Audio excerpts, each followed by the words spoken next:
এতিয়া এয়া আবেলি আজি অকণমান গৰম পৰাৰ কাৰণে বতৰটো ভাল হোৱাৰ কাৰণে চোতালতে ওলাই আকৌ আবেলি খোজ কাঢ়িবলৈ আৰম্ভ কৰিছোঁ।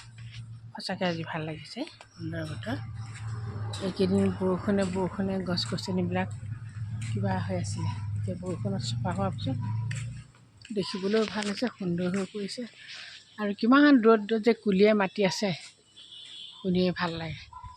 কুলি কেতেকীৰ মাতে মানুহৰ মন কিমান পুলকিত কৰে। চাই ভাল লাগে।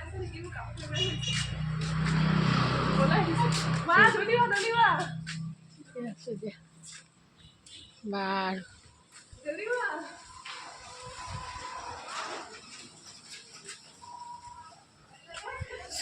চাওঁতে ইমান সময়ৰ পৰিৱৰ্তন আহি আহে, মাজে মাজে এই পৰিৱৰ্তনে এইটো সৃষ্টিৰ বীজ কঢ়িয়াই মানুহৰ মনলৈ আনন্দ আনে, মানুহক সক্ৰিয় কৰে। আমাৰ পৃথিৱীখন আমি সজীৱ কৰি ৰাখিবলৈ এই সক্ৰিয়তাৰ সৌন্দৰ্য আমি উপভোগ কৰিবই লাগিব। এই সক্ৰিয়তাতেই আছে মানুহৰ সকলো প্ৰকাৰৰ সৃষ্টিশীল প্ৰেৰণাৰ উৎস। মানুহ হিচাপে জীয়াই থাকিবলৈ এই সকলোৰে প্ৰেৰণা, সকলোৰে অনুপম উৎসাহ ল'বই লাগিব। ভাল লগা সময়বোৰ ভাল লগা ধৰণে পাৰ কৰিব লাগিব, ভাল লগা ধৰণেই আমি চাব লাগিব। সৃষ্টিৰ প্ৰতিভা, এই প্ৰতিভাই কিমান ধৰণে মানুহক সমৃদ্ধ কৰে। ৰঙা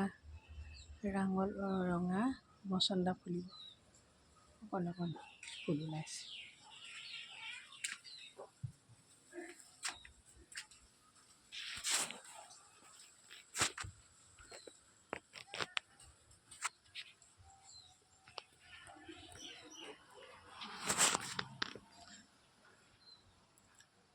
প্ৰকৃতিৰ বুকুত থকা প্ৰতিজোপা গছৰে আছে অনন্য সৌন্দৰ্য, প্ৰতিজোপাৰে আছে কাম, প্ৰতিজোপাতে থকা এই সুন্দৰ দৃশ্যবোৰ দেখিলে ভাল লাগে। ফুলিছে ফুলিছে, মৰহিছে, তেনেকেই সময় পাৰ হৈ গৈ থাকে।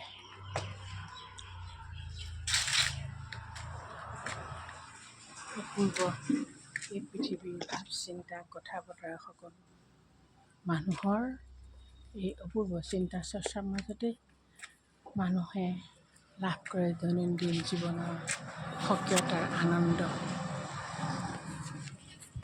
মানুহ সঁচাকৈ সৃষ্টিশীল প্ৰেৰণাৰ উৎস নিজেও ৰাখে আৰু আনলৈও দিয়ে, আনকো দিব পাৰে। এনে প্ৰেৰণাই মানুহক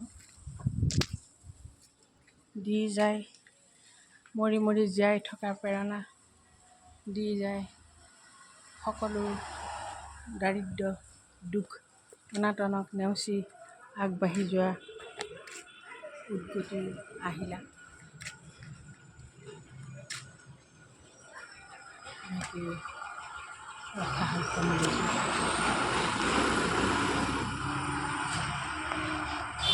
প্ৰকৃতিৰ এনে অনুপম ৰূপৰ পোহাৰ দেখি কোনো সুখী নোহোৱাকৈ থাকিব নোৱাৰে।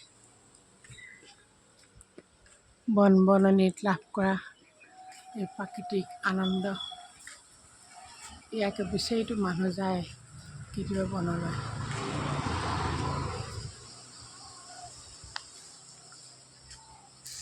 যিমান দেখা যায়, যিমান চোৱা যায়, সকলোতে আছে আনন্দৰ উৎস।